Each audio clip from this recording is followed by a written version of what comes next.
Hey, this is Bob Nalbandian from the Shockwaves Hard Radio podcast, the Shockwaves Skull Sessions podcast, and the Shockwaves Videocast, and you are tuned in to Focus on Metal. Focus on metal.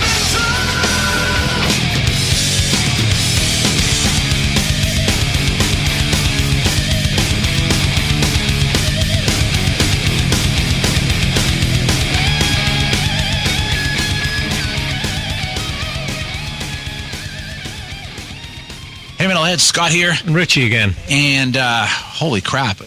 Is it windy as fuck out there or what tonight? I expected to see Dorothy and Toto flying by. I hung out my laundry. It's like half a mile down the street. I'm surprised it's not back in Ireland. Holy crap. That's tomorrow. Probably got a quarantine, it's quicker than the plane that leaves from Logan tonight. Anyways, hope you guys enjoyed the last episode. Actually, the last two episodes, we were talking with Joey Allen. And as promised in part 2 of Joey Allen, that Richie had something he wanted to talk about, and so I kind of know a little bit about what he wants to do. It'll be almost as much a surprise as it is to you guys. And I know nothing about what we're going to do. Actually, then we're right fucked. No, I have a topic. Show's over, folks. See you next week. So what do you got for us? We're going to talk about Legacy. Comes up a lot. And not the band Legacy. No, not Testament. Yeah. The legacy of a band. And there's been a lot of talk about this with various bands still going, coming back, iconic members dying, and then rumors of them coming back with another lineup. You got as a tribute kind of a thing. We'll get into all this. But the question I have when it comes to Legacy, do the fans care more about the legacy of a band than the actual band themselves? So that's interesting. So I know that our buddy Bob Nalbandian did a great documentary called Band versus Brand. It is great. It is great. Yeah. Yeah, and I think I actually watched it a few weeks ago again, just because I really enjoyed it, and it kind of has some of this theme to it as well. But the other interesting thing, and I'm glad you're bringing it up, because you have another perspective that I don't have. So I have a very American-centric perspective of band legacy. You have a totally different perspective, because in a lot of ways, in Europe and in Japan, fans treat bands and legacies of bands, I believe, differently than we do here in America. You're on about fickleness now. Yeah, that plays into it. Okay. So, and kind of just going off of everything you just said and thinking that in some cases of what matters for the legacy when we talk about original members and not original members is that a lot of the fans, let's say, over in Ireland, they're actually going to know the guys who were in the band when they first got into the band. And here, you could have a band get up at the, Hampton Beach Casino with 0 members from the original band that did any of the hits. And the bulk of the fans there will have no effing clue that there's nobody different on stage. Or even when we went to see Queensryche, whatever time it was. And there was a lot of people that actually weren't sure which version of Queensryche were appearing that night. They just knew Queensryche. And so I just think about, that whole part of it too, does that fan fickleness or caring play into that or not? And even with coverage, because I can remember growing up, to me anyways, I feel like if you are reading something, you tend to pay more attention to what you're reading and you absorb more of what you're reading. So you're reading about these bands and you're remembering who they are and stuff because of that, as opposed to this CD or an MP3 or whatever that just kind of flies by you like a YouTube video, and it's like it just doesn't sink in. So you don't even know who the people are. And so when you start talking about legacy of band, I think a lot of times for a huge swath of fans, all they know is the name and not like who made up that other thing that we kind of revere. So when you talk about Van Halen with Dave versus Van Halen with Sammy, right? And there's definitely hardcore fans out there that absolutely care one way or the other.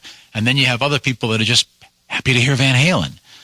Or I guess in some extreme cases, they don't even know who's doing what on it. They just know, Van Halen. This kind of the crowd of people that buy like the shirt at Target with like the Rolling Stones or what, and they have I know you've seen kids that are like, they have these shirts on and you go, there's no way you have a clue about anything about that band at all. Have you seen any of the videos out there where a guy, he'll go up with a microphone to fans at concerts or on the street, and you'll see their T-shirts, and you'll say, name 5 songs. I have not seen that, but I've seen a couple of them. I'm going to have to go look for them. I've seen a couple of them. There's a couple at festivals. Yeah. And of course, you get the guy that'll go, right, well, I'll rattle them all off on each album in order. Yeah. And then you'll get the other person will name the hit, there could have been a hit. Can you edit this out? Yeah, but I think it's a really interesting topic, though, of what constitutes legacy and does it matter? Yeah, definitely. Well, and I think one of the catalysts for this recently was Jason Newsted and Joe Satriani have both done interviews. Newsted, because of what was published, has questioned whether he's ever going to do any interviews again, because, of course, the minute he mentioned that he'd been in, there was contact with Alex Van Halen about doing a tribute Van Halen show and him being involved in of course that was going to be the story. Sure. Like more than whatever else he was promoting. Right. The only story that'd be bigger than that is if he said he was back in Metallica. Right. Yeah. Realistically. Yeah. And he got pissed that was what they were running with. And I'm thinking, well, you're honest and you're answering the question, but... And then you've Joe Satriani saying more or less the same thing. And I was kind of thinking, what's the point in that? What's that going to do? Can a band do anything like just say Van Halen that'll tarnish their legacy by doing something like this with Joe Satriani and Jason Newsted? Like, will that really piss off the fans? Will they care more about this? Then, like, why is Alex Van Halen even thinking about doing this? Well, that's a lot of questions I've thrown at you. No, but but they're all thoughtful questions. Yeah. So my first thing would be, it's odd because Alex could have a multitude of reasons, and the first one that pops into my head is that he revered his brother, and he doesn't want to just have, anybody go out and do this. So, which is kind of the more is this a way to get over grief? Is there? I mean, there's a lot of reasons why Alex could be doing it, even down to just the straight banal. I can make a bunch of money if I do this. I mean, do you think Alex Van Halen needs money? I don't know. Doesn't he have ex-wives? From my experience, then you need money. So I don't know. I really don't know what his financial status is. How old is he? He must be 70. Yeah, he's up there. Yeah, I can't understand what. Now, of course, he has his reasons, and I'm only guessing what they are. But I can't understand why he would want to even consider doing this. Yeah, and to me, like I said, my first thought, which is usually odd for me because usually I go down like the worst paths in my brain, is grief, and he's just still trying to process his brother dying, which is pretty much they spent their entire lives so close, right? And does he have stuff going back from Wolfgang too? Is he trying to help him out? Like just go play with him. I don't know what it is. Get over a few shows at Wolfgang and play with him. He played with him in Van Halen. Could be, and the other thing could be, and it is really only triggered because of Joe Satriani being involved, is I look at it and say, is there something where Joe and Mustaine, and I think even Kenny Wayne Shepherd, I think, was on it. They went out and they did that tribute to Hendrix. They did that tour. With Doug Pinnick, that came to Lowell. I knew there was another person I was forgetting. And so did he look at that and go, that was actually done really tastefully, and it was a celebration of his life in music and all that. And maybe he went down like that path too. I don't know. Like I said, I'm just shooting out of my ass at this point. I don't know. I wonder how Sammy Hagar feels. Joe Satriani called him up. I'm not doing chicken foot. I'm going out playing Van Halen music. I didn't think about that. That would be Sammy. Unless Sammy was involved. It would be Sammy and Michael Anthony. Yeah. Yeah. So how would you feel then if it was Sammy, Michael Anthony, Alex Van Halen and Joe Satriani? Would you be pissed if they went out? It couldn't be called Van Halen. Let's get that out of the way. No, it couldn't be. First. It could, absolutely, you're right. It couldn't be called Van Halen, but it would be cool to see. And how would you think the fans would react to that, legacy-wise? Would they just revolt against it, saying Eddie is dead, you shouldn't be doing So the this? other part would be is are they doing Dave era? Are they doing Sammy era? Well, are they doing a combination? And well, they should singing? do a combination, because they completely ignored the Sammy era for years when Dave came back.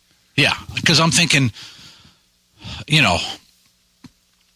if they really went the gung-ho route and they got Sammy to do Sammy stuff and they got Dave to do Dave stuff. No, it's not going to happen. And they got Gary to do Gary stuff.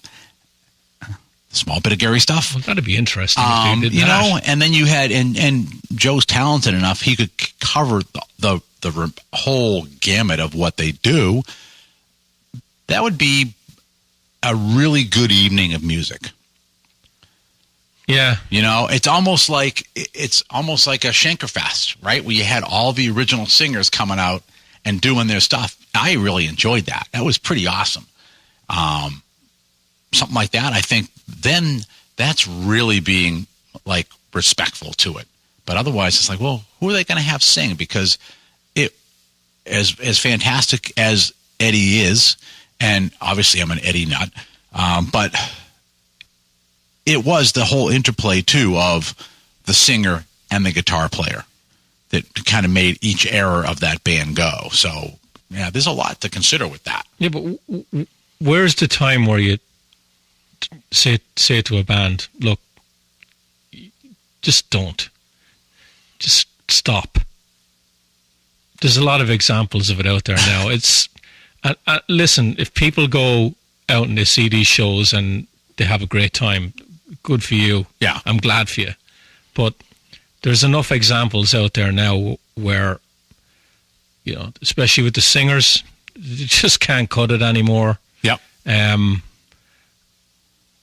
You haven't heard any of the recent, John Bon Jovi songs, the videos that are out there. He's 60 years old. He's talking through the songs. It's bad. And for years people have been railing against Paul Stanley. Yep. Well, even Paul said, like, man, I wish I hadn't sung those songs in that key all through the 80s. Like, Yeah, but he can't even sing some of the other ones. Well, no. In the 70s. Because now you really, your voice works a certain way. And, it was amazing he could get what he could get during the time period he was getting it. But at that point, you are really just beating the living crap out of your throat. Yeah. And so where it was kind of more of an unnatural thing for him, I think that's part of it. And then, yeah, your voice is going to naturally lower. And then there's a few people that kind of, for whatever reason, escape that, like Michael Sweet.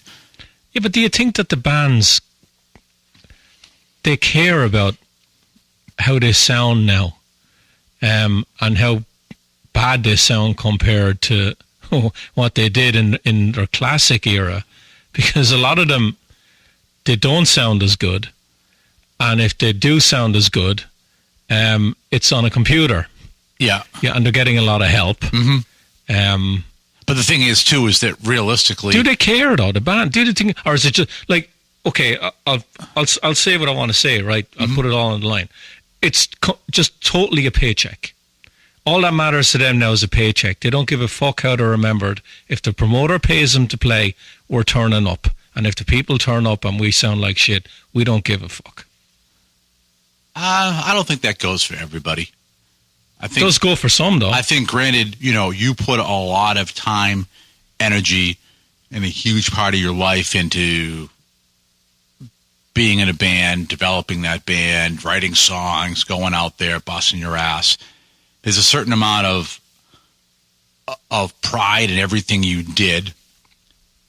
And yeah, you are getting paid for it, but I think in this case, for some bands, it's really just more of they still want to be able to do it. They still feel like they have a fan base to do it to.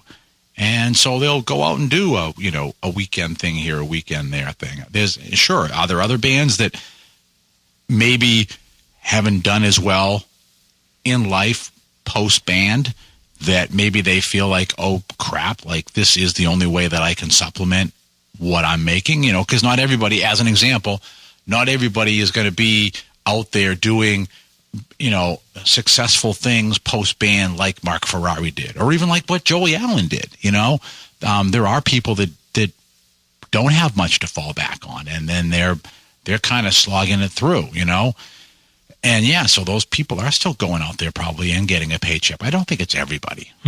But it's a means to an end. The fans are a means to an end for these people. It's the paycheck. Yeah, I mean, but some people too are like, they don't know, for some, they don't know what else to do either.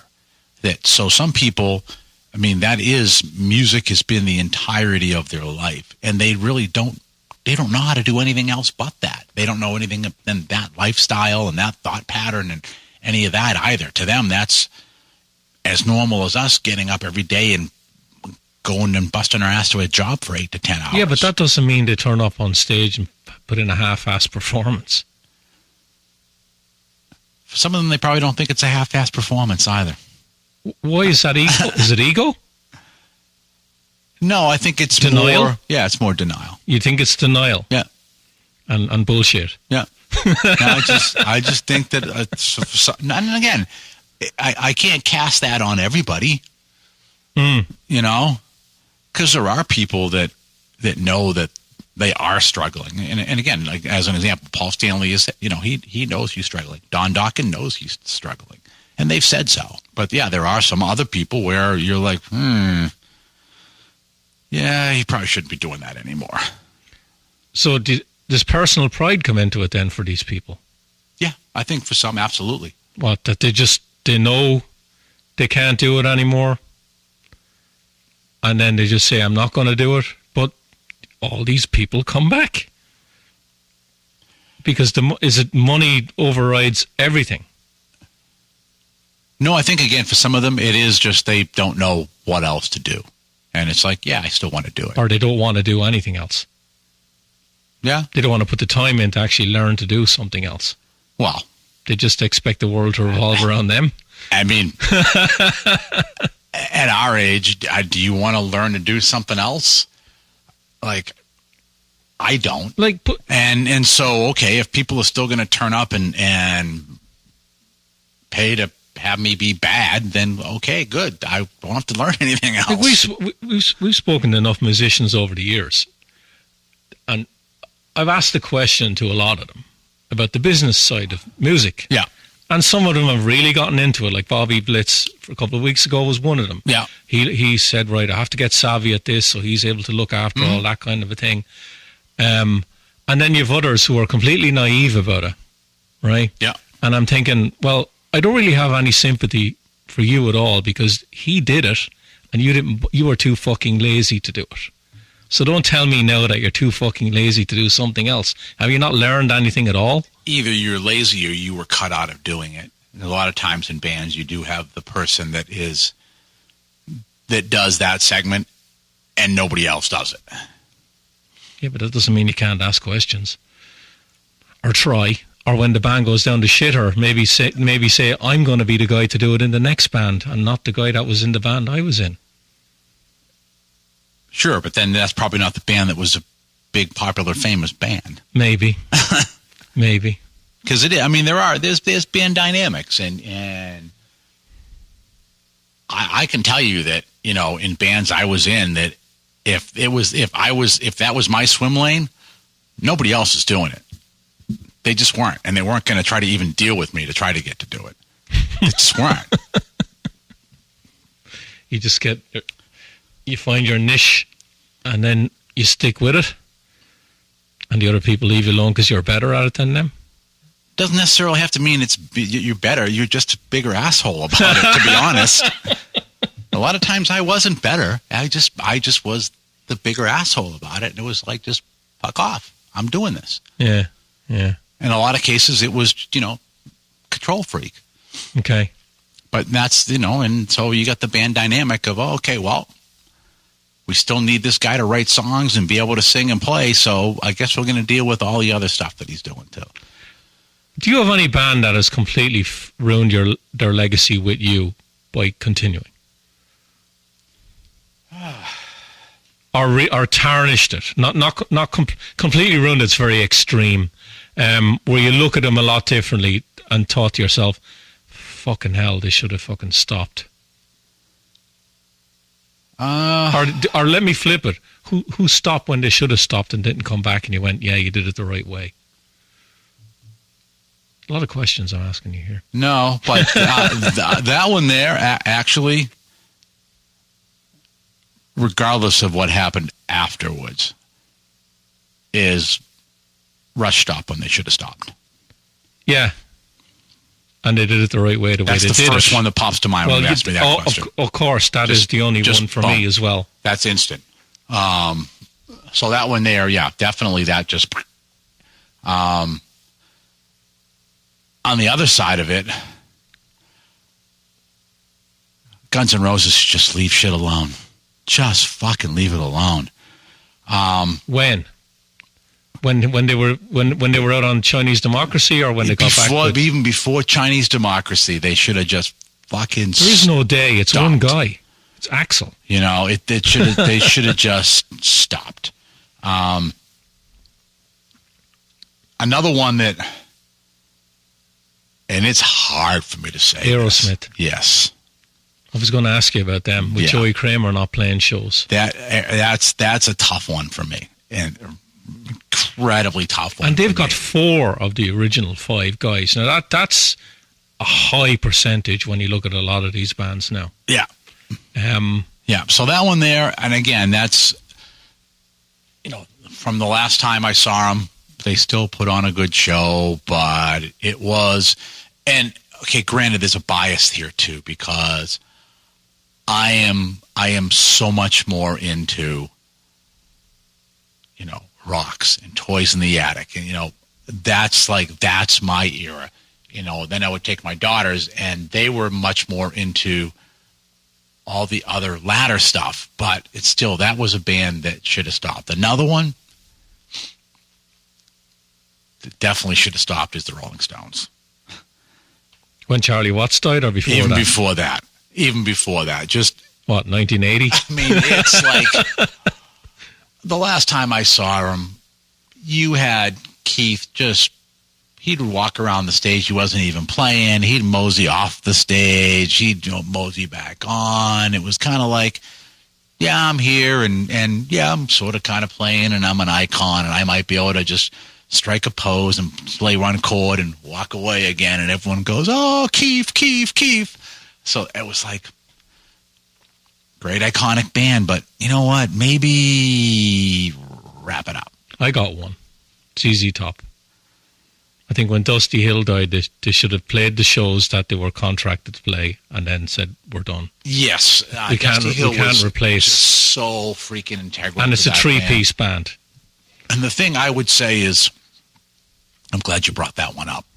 I look at ZZ Top as akin to Rush.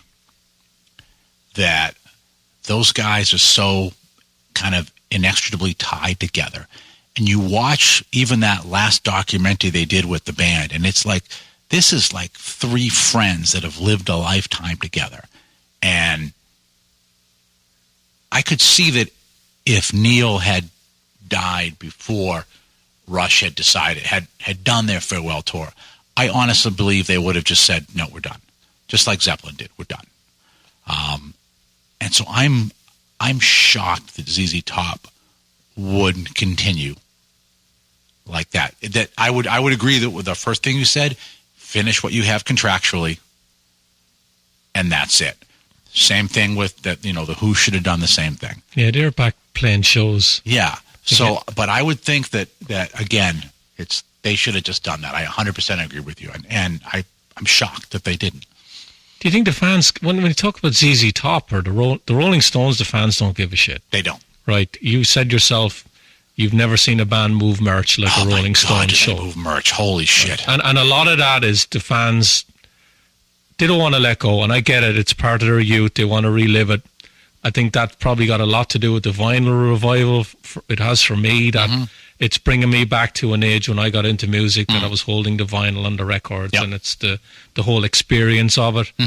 When I listen to those albums now, they bring me back to when I was 16, 17, 18, right? Yeah. They don't want the bands to go, and I get it, but do any of the fans get pissed off, though? Because there's a lot of negativity on social media, and you hear it a lot. All I got to do is bring up, there's a couple of bands I bring up, and the fucking arguing is incredible about them. If I bring up anything to do with Hagar with Van Halen, there's one.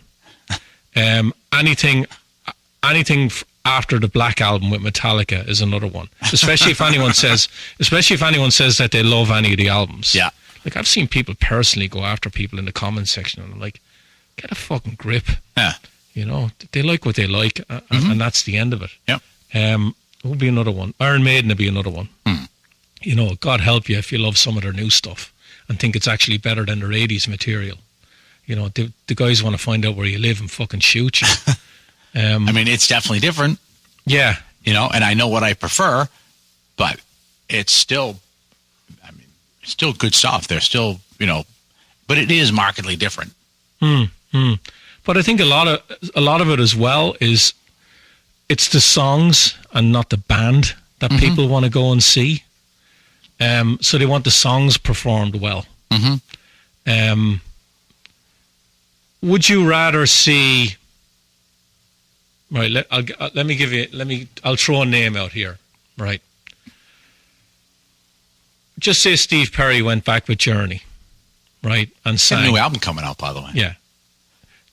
And I think Arnell, I don't think it can be disputed that Arnell is a better singer than Steve now, right? And with Journey, it's all about really the songs, I think. Right? Yeah, because it's not really a show there. It's the songs. It's the songs, right? So when it comes to a legacy act, do you think the fans would pay double the price to see Steve Perry sing Journey songs than they would with Arnell singing Journey songs now and singing them better than Steve Perry? Yeah, I do. I do. I think they would. I don't think I'd go, but I think that there is a vast legion of fans that would be like, oh my God, Steve Perry singing with Journey. So and they would go. So if Steve Perry did not sound anywhere near as good as Arnell doing it, they wouldn't care. I don't think so. As bizarre as that sounds, I don't think so. Yeah. See, this is the thing that blows my mind about. That's one. See, so like that, I put that in the same thing as, if Lou Gramm with Foreigner. He can't do justice to those songs now anyway. And the thing is that for a lot of the fans, that's who they know. They know Lou. They don't know anybody else. They know Steve. They don't know anybody else. Or, oh yeah, there's the guy with the afro that plays guitar, kind of a thing. You know what I mean? I think that there's a big thing wrapped around like that singer too. Like he's the property. Okay. This whole legacy thing, it does fascinate me because I don't know whether you can say as a general rule, or do you go band by band by band by band and then decide? Like if I said to you, it'd be okay if Pantera went out with Zakk Wylde and another drummer. No. Why? Hey, this is Reich from Kill Devil Hill. You listen to Focus on Metal. They have the singer and the bass player. They do. But as good as Zach is, and I love Zach. Or not Zach, anybody.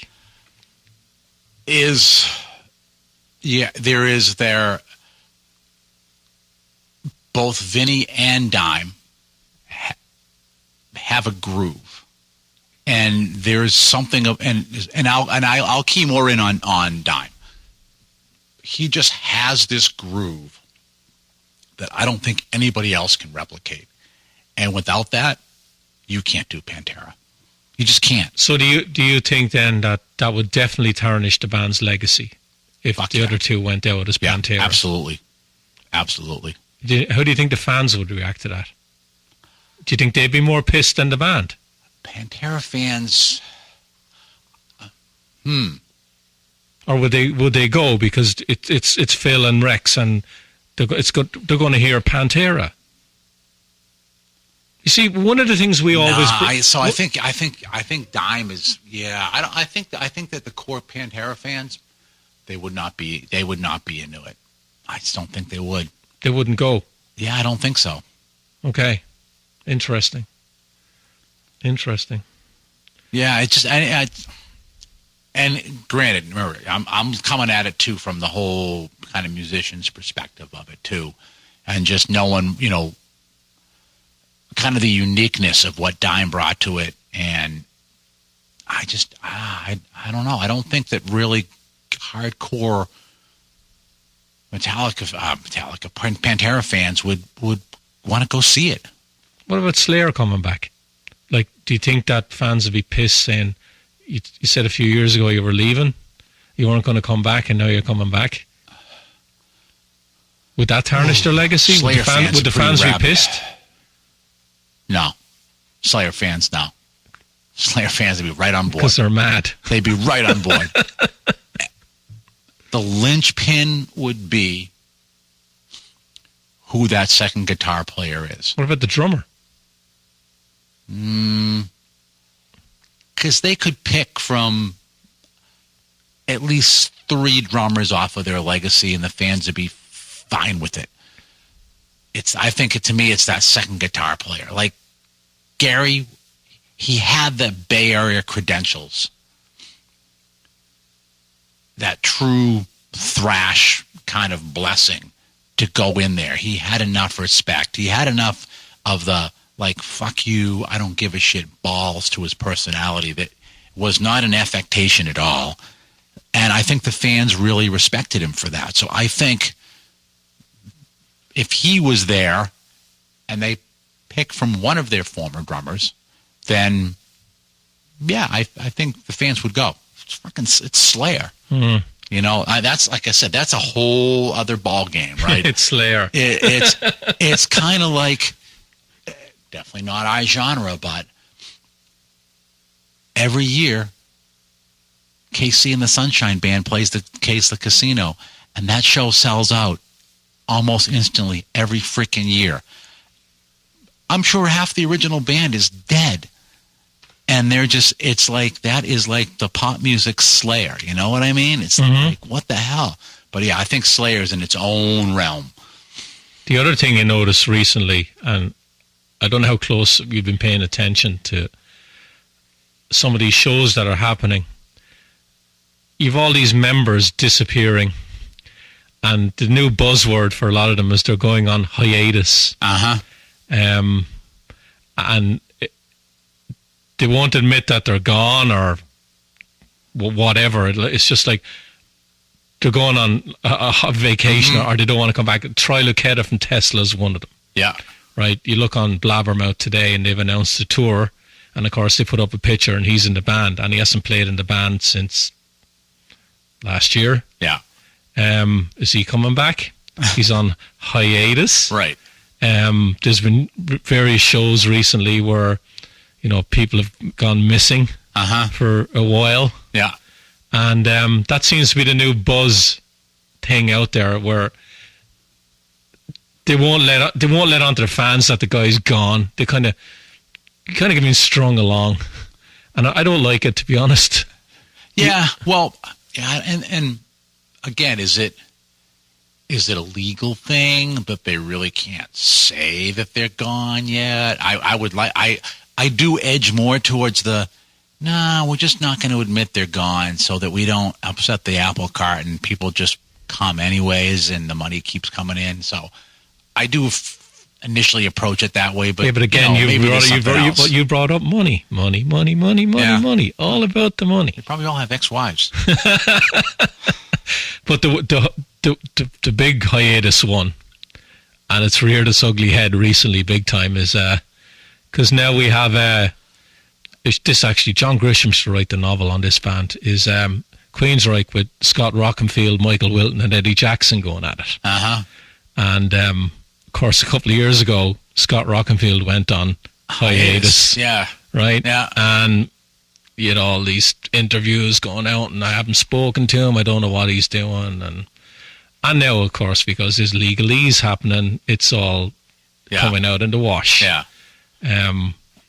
That he wouldn't meet with the band, he wouldn't help them find a replacement drummer. They tried to contact him to do the Verdict record, and he just wouldn't communicate with them. And the other one was, they said he used the company's credit cards for his own personal business. And of course, that's all come out in the wash now. And I'm thinking that band has to have tarnished its legacy with all this shit that's been going down. Oh, the one other thing I forgot about that was they owed Tate money, so they got a loan.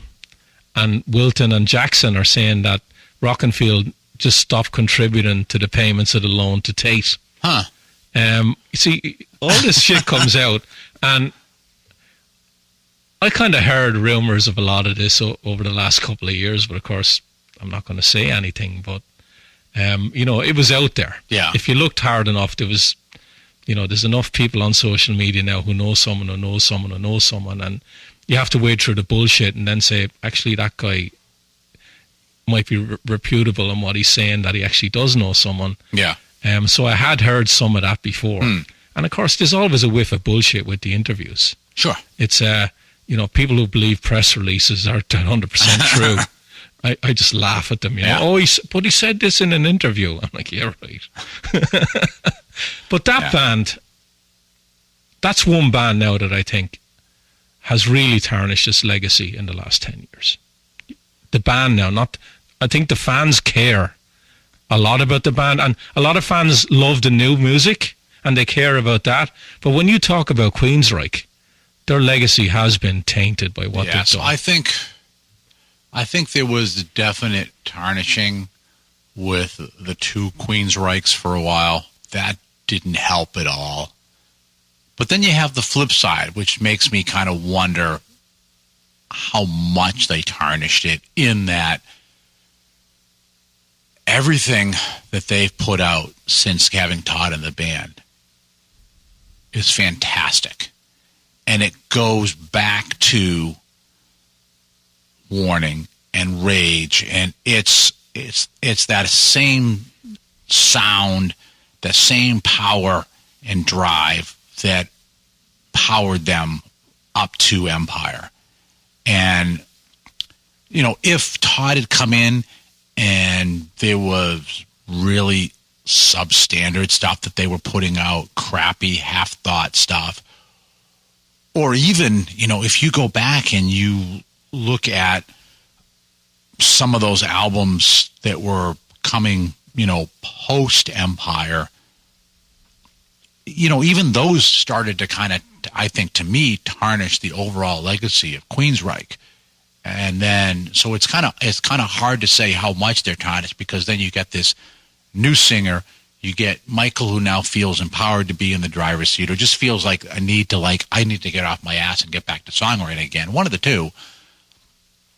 You know, Eddie seems to be inspired again, and all of a sudden they're making really good fucking albums again. And they're going on stage and they're putting on really, really good shows again as well. And then, then on the flip side, you have all this other bullshit in the background. So that one there, it's hard for me to say that they've totally tarnished themselves. I think they have. I think there's been so much drama with them when it comes to the legal stuff. Because it's all, of course, it's all out there now. And you had it all with Tate, and now you have it all again with Rockenfield. And I'm just thinking, enough. Is Yeah, well, you know what? I feel like within the next 2 years, we're going to see this with Judas Priest. I just feel within the next 2 years, a bunch of shit's going to bubble up. And it's just going to... What members? It's some former members, maybe even a current member. Yeah, I just feel like some things are just going to pop. And it'll be like the Judas Reich drama. Yeah, it's my gut. My gut. One more question about Queensryche. And you mentioned there how good their albums were, the last couple of albums. Yeah. And hell, even Todd Latoure's solo album was awesome. I actually prefer Todd's to the 3 Queensryche albums he's done, but that's just me. They're good albums, right? Yeah. And I'm probably asking the wrong guy, because you're probably going to say yes. Queensryche, when it comes to their legacy, announced a tour that they were only doing songs from the 3 albums that Todd sang. Do you think fans would give a fuck? No, they wouldn't. They'd go? No. I think that if there was a clear thing that, hey, we're only playing stuff post-Todd, there will be a large chunk of the fan base that won't go. Yeah. That they're going, and I think we've seen it with shows we went to where fans are really enjoying. I mean, holy shit, when he came out and kicked it off with Queen of the Reich, and it was like, oh my God, I've been waiting how long to hear this song the right way again. Like, holy shit. So that's where my answer comes from, is that there's a lot of other fans that have gone back and re-experienced Queensryche with Todd singing and hearing all those things that way again and going, holy shit, this is how I remembered it. This is, and just like feeling the power coming off of that music again. But I think that as good as those albums are, because of the way people interact with music now, a lot of fans haven't bought those albums, don't know them, and they would be like, well, okay, well, I'm sitting here, but I don't know any of these things. Because part of when you go to a show, too, is you got to have at least some little breadcrumb to grab onto, right? So, yeah, I think there would be a lot of people that wouldn't go. I think you're right. I think that goes with nearly any band now that brings out new music. Yeah. And we loved it. Don't get me wrong. We love the new music. We love that they do it, but we are in the minority. Yes. And it sucks. Yeah. Because we're like, yeah! And 99% of the people are going, what album's this on? Right. Yeah, exactly. but that's my belief. I don't think that, and again, it'd be that clear we are only doing, and people would be like, no Empire, and no, I don't think so, kind of thing. So yeah, I really think they'd have a hard time putting butts in seats if people knew that. Right. I'll throw another example. Band. Whitesnake. 7-piece, right? Dino Jalusic is in the band. Right? If Coverdale, after this run of shows, decided to retire and they kept going as Whitesnake with Dino singing, would that tarnish the band's legacy? Yes. I honestly, and I like Whitesnake. I liked Whitesnake before Whitesnake became popular. Whitesnake is David Coverdale. And, because I can remember, I think the first one I picked up was Live in the Heart of the City. And that is way before the 87 album. And you're right. Whitesnake has always been David Coverdale. Even when John Lord was there, it was still always David Coverdale.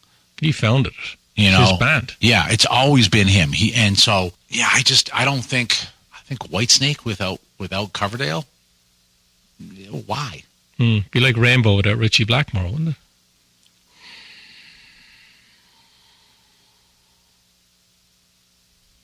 It would be. Mm. Yeah. 'Cause it's his band. Uh-huh. Or Dio without Dio. Even as... Yeah, wow. Yeah, because even as... The unique thing with Rainbow, too, is that, yeah, it's Richie's band and all of that, but at least the bigger part people remember about Rainbow is, ironically enough, the singers, right? I mean, you have people remember, oh, well, it's the Ronnie era. And then people remember, oh, it's the Jolene Turner era kind of a thing, you know? You have a minority that like other ones in there as well. And he's always had awesome singers, but I same thing. Yeah. Is Rainbow without him? Yeah. Why bother? Yeah. And I'm just thinking that is there, on some level, is there musicians out there in these big bands that just decide, no, it just wouldn't be right, even though I've been offered a lot of money. It just wouldn't be right. What do you mean?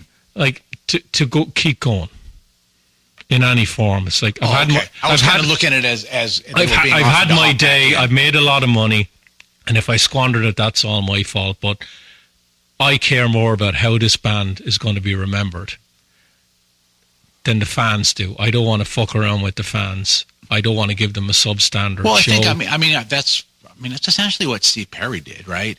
I mean, Journey kept continuing. Yeah, but Steve was like, retired. I can't do this anymore. I'm not doing my legacy, no pun intended, or the fans any justice by continuing. So Steve did that, which is good. I have a lot of respect for that.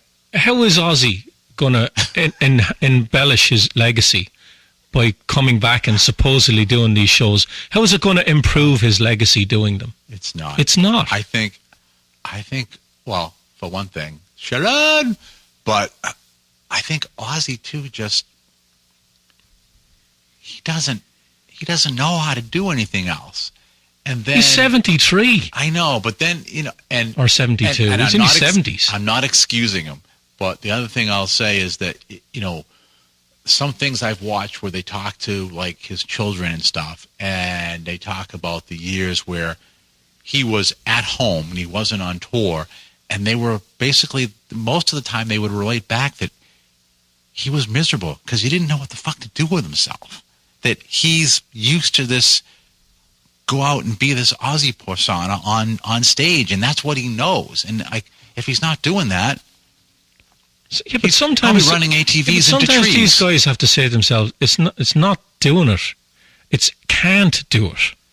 There's a difference. They might want to do it, but they just have to realize that I just cannot do it anymore. Yep, I agree with that. Of course, the other part I do think in the back of my mind, selfishly, is, when we were growing up, would you have ever thought that you were at a point in the music stream where when these bands stop, that there's like nobody? I mean, when I grew up, it was always like, oh, well, there's the next band, and the next band, and the next band. So even if, this one band breaks up or whatever, well, there's another 5 bands that are out there touring, and you can see, and you're into them just as much, and they're putting out great music. And now it's like, shit. Yeah, but I don't think you get invested in a band anymore. It's more the style of music that's out there. Like I'm into hard rock and melodic hard rock, right? I'm not invested in a lot of the bands. I'm invested in the sound. So you and I are musical minorities, at least we're idiots here in America. Okay, at least here in America we are, and kind of in different ways. So yeah, I do go stylistically. You're pretty clear on your stylistic choices, but I am also still that guy that goes, that band puts out a new album, I'm buying that album. Oh, I'm the same. So I still do that. It drives my girlfriend crazy, but she realizes my addiction. I just don't tell my wife. I sneak them in. She was right there when actually she found like half of those. She was like, all of a sudden I see a little hand go up. I'm like, oh yeah, okay. And then a few minutes later, the hand goes up again. Yeah, okay, we're getting that. But Yeah, like the Avenged Sevenfolds, those were hers. And the Judas Priest picture disc. But I think a lot of people, it's not so much that, it's that band at that time with those songs, and kind of where the music, it's funny, I had this conversation with someone the other day to explain the music industry and where we're at right now. You still explain it. Yeah. I am, yeah. Was that for the chunk of the population with the disposable income to spend on music, the driver is still catalog. More so than new music, it's catalog. So how many times can you repackage Deluxe edition, super deluxe edition, yeah, remastered, super right, duper remastered, or compilations, or different vinyl, whatever. That catalog is ruling the revenue stream. Old catalog, not new catalog. Yes, well, that's what I mean by catalog. Nostalgia. Though. Yeah, it's catalog. It's stuff that you've put out before. Yeah, it's in your catalog. It's not Black Swan. It's a great album, by the way. It is. I was playing the other day. It's not Black Swan, but it is. How many ways can you repackage everything from Macaulay Schenker Group and sell it? It's catalog. Where can I get it? Where?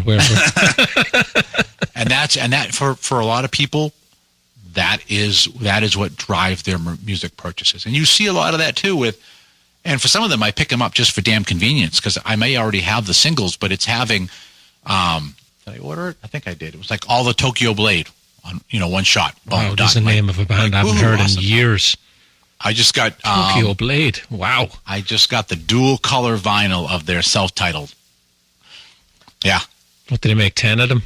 You bought 6 of them? Yeah, something like that. Yeah. I was like, ooh.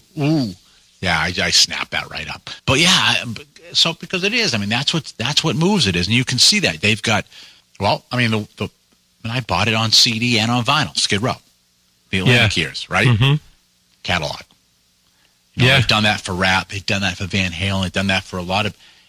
Actually, if I go through the list, you'd probably think, wait a minute, Band Legacy. A lot of them hit on that same thing, to Band Legacy, right? Yeah, and you know why they do it? Again, it's all about money. So it's money. Well, so like Skid Row, I'd say, okay, should they have stopped?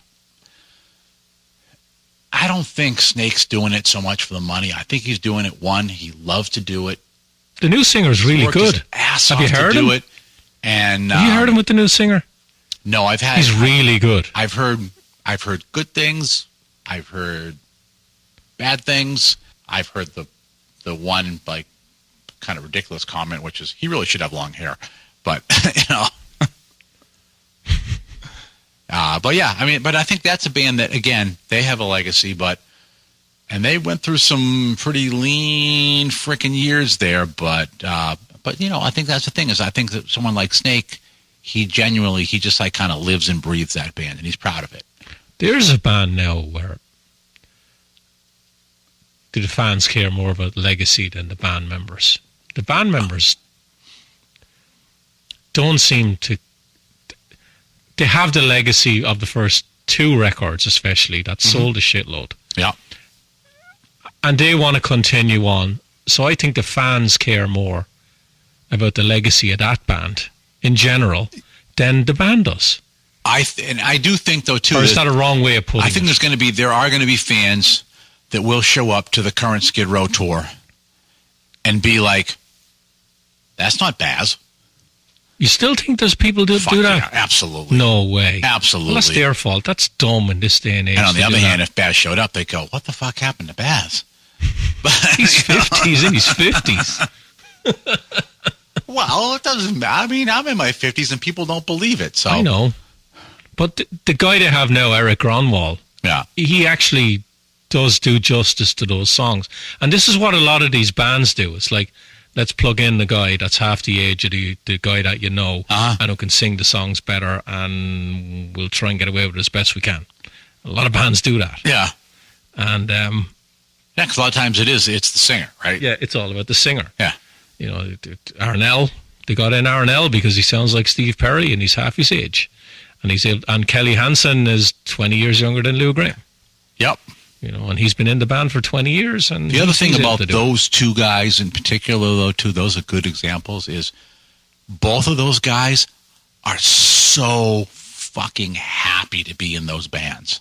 Yeah. They absolutely are. They're not, it's those two guys, I think when you look at that it is more than just a payday for them to be in that band. They really freaking love doing what they're doing in those bands. And even Jeff, as MD and bass player in Foreigner too, I think he really loves being in Foreigner. Definitely. So, have I touched on everything? No, probably not. I mean, we could probably go like 3 hours on this because it's a very, very complicated subject. It's completely subjective, and it's very hard to generalize it as well because, we mentioned a lot of bands there, and you could say, yes, this one that the fans care more. No, the band cares more in this one, but yeah, but for some of them too, it's a case of, did fans love the entire album, even if a lot of the things weren't radio cuts? Then you have other bands where really the fans probably only played what was ever played on the radio, and they don't know, the other 12 songs that were on there kind of thing as well. And so I think that plays into whether a band has a legacy or they don't have a legacy as well, because I think a lot of times it is just that song and how I remember it sounds. And that's it. And then there's other words like, oh no, it's those 5 guys and it's those 12 albums. And you know what I mean?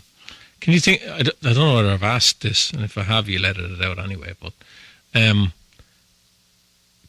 you see a band that would reform and it would tank with the original members, that the fans would just say, no, you're well past your sell-by date, we don't care anymore? You will really ruin your legacy by doing this. Completely ruin it. Is there a band? If I said there probably is. It's not all the members now, right? I'll throw a name out. Soundgarden. Oh, that's a tough one. No, because people would be like they call bullshit. I'm actually surprised that Alice in Chains is accepted with the new singer. As good as he is, and as much as he brought to the band, I'm shocked that people kind of went, okay, well, yeah, Lane's gone. Yeah, but I think this guy's good. I think it gets accepted more when the person is dead. If the person is still alive, the fans call bullshit. But that's what I mean with Soundgarden is on the opposite side, Chris is dead. He's dead, yeah. But he's, in a sense, like more iconic than Lane. And a lot of people associate Chris Cornell, Soundgarden, not anybody else. Not Audio Slave. And you know what I mean? They like, he's Soundgarden. I'm trying to think of a band. Because I know for a lot of people, well, I can tell you right now, like my girlfriend's brother, he'd go, fuck no, that's bullshit. He'd lose his frickin' mind if they tried to do it without Chris Cornell. He would rather see them wheel Chris's dead body out on stage. Like he would, that is how like crazy he would be about it. I'm trying to think of because nearly always comes down to the singer. An iconic band that the original singer is still alive, and if some of the members went out with someone else, that it'd just tank. You could say Bobby Blotzer's Rat Experience, but and then he tried to do it as Rat. Yeah, but that a lot of legalese got involved in that. Can you think of any? Nothing's coming to mind, and I know like 5 minutes after you leave, I'll be like, "Oh yeah, this band. Oh yeah, this band," but I just it's nothing. Nothing is really just like popping in my head right now. I'm sure there's ones out there. Yeah, definitely. Just an interesting conversation that a lot of people say, "What's Richie on about? He's full of shit." No, I don't think so. I think we live in an odd time, and the other part that kind of exacerbates all of this is now you have all of these different cruises with all of these, for lack of a better word, legacy bands that play. How many of them are actually original members? How many of them are just new? You know what I mean? And it's like, so I think people go on there, and now it's almost diluted, like kind of the timeline on bands and the kind of the retire by date on bands as well, because there is no such thing. You know what I mean? Because some of those things, I think those bands, it might be like the only thing they do the entire year. So it's like, Jesus. So I think that definitely kind of like stirs it up a little bit. So you think it's okay then for them to maybe do a short run of shows rather than going out year after year after year after year, kind of a deal, mailing it in? Yeah, health-wise isn't great. It's weird though too, because when you look at things like the cruises, you have things like, you have some where you have like a lot of like European power metal guys on and stuff, and for the most part, those are almost like all the original members. And then you have like Monsters of Rock, where you're going to have a bill of some bands that have a lot of the guys intact, and then you're going to have other bands where you've either like gone, I don't even remember them, or there's maybe one guy left or no guys left that are playing on there, and maybe doing one set the whole cruise, and you're like, all right, whatever. And so you have that, and then you have now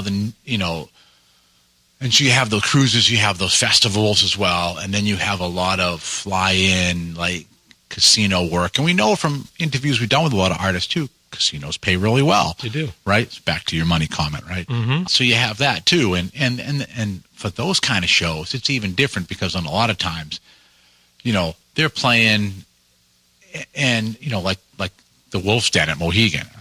It's almost like they're playing in a lobby. And they're who's free caring shows, and who isn't? They are. Those are free shows. They are, right. And I just don't want to confuse that with,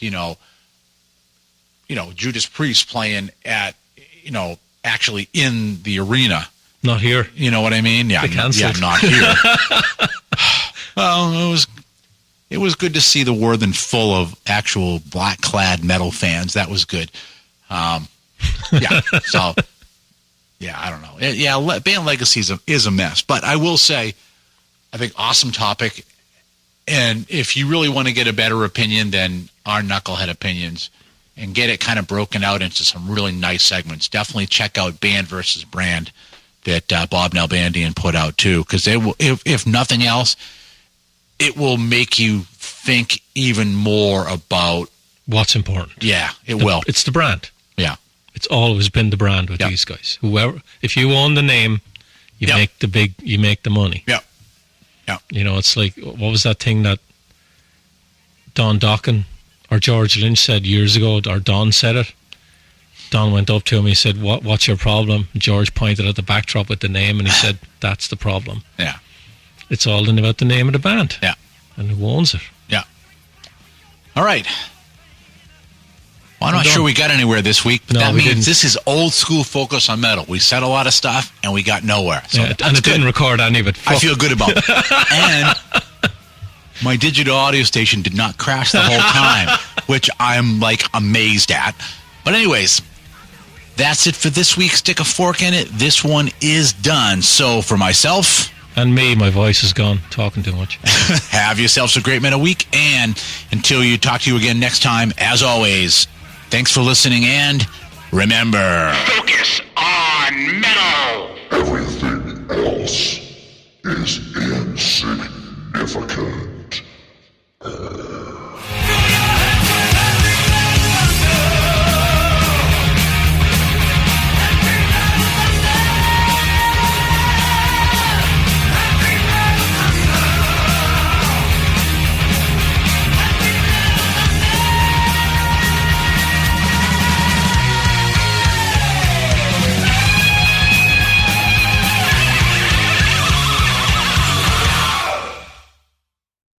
You're still here? It's over. Go home.